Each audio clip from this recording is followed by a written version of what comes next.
In the village of Karoli, hidden deep in the forests of Madhya Pradesh, an abandoned iron bell rings of its own accord. This sound serves a single local purpose. It marks a specific death sentence for whichever villager hears it first. Hundreds of miles away in Kawari, the terror is subterranean.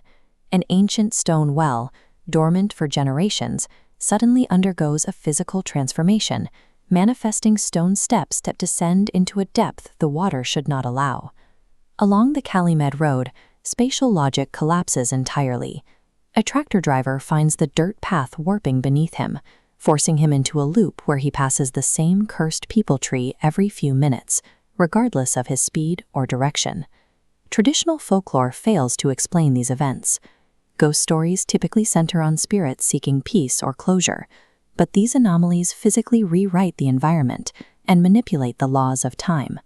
These attacks follow a calculated pattern. The targets are often specific, such as pregnant women, and the casualties are found flayed or mutilated, yet the crime scenes never contain a single human footprint. Local authorities find themselves paralyzed by the impossibility of the evidence. Unable to process the physical distortions left behind, they officially categorize these deaths as wild animal attacks or inexplicable suicides. Analyzing these events reveals a distinct supernatural modus operandi. These are parasitic operations, where an entity manipulates the environment to secure a human host.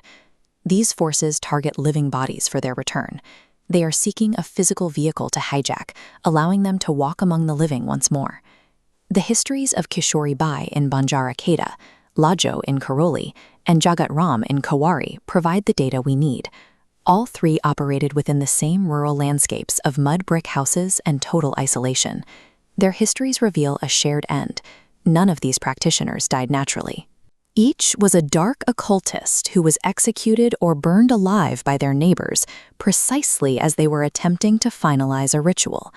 This interruption creates an Adhuri Sadhana, an incomplete ritual. Because the dark magic was cut short by a violent death, the energy remains in a broken loop, forming a geographic trap anchored to the site of the execution. These entities are essentially prisoners of their own failed magic. They remain bound to the post offices, temples, and wells where they died, unable to move beyond the exact site of their incomplete work. To bridge the gap between their trap and the living world, the entity uses personalized bait. This begins with auditory and visual illusions, often mimicking the voice of a mother or a dead relative, to lure victims into their reach. Mere spectral presence is insufficient. Their goal is physical incubation. They require a living vessel to transition from spirit to flesh. The selection process for this hijacking is highly specific, such as the pregnant Seema in Banjara Kheda, or cursed descendants like Ramakant, who carry the practitioner's bloodline. This represents a systematic biological takeover. The villagers are not merely haunted, they are being prepared to serve as incubators for an ancient force attempting a return to the physical world. However, these hauntings do not occur in a vacuum. To find the trigger, we have to look at the living village leadership. These entities lay dormant for decades until the living offer a catalyst. In Karoli, the elders themselves burned Lajo alive, while in Kawari, a local talker's greed fueled the original dark trade. These hauntings are triggered when generational secrets and covered-up murders finally reach a breaking point. These entities emerge as the violent consequences of the village's own buried history. They are the debt collectors for sins the community attempted to hide beneath the soil. This creates a unique problem for survivors. How do you stop a ritual that has already adapted to death? Neutralizing the Adhuri Sadhana requires a counter-ritual at the exact ground zero of the original death.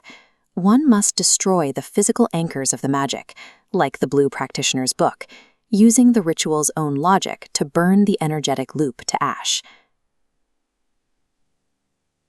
Ending the loop always carries a cost. Survival requires a sacrifice that often mirrors the severity of the original crime, leaving the survivors as scarred as the landscapes they inhabit. Banishing these forces is rarely permanent.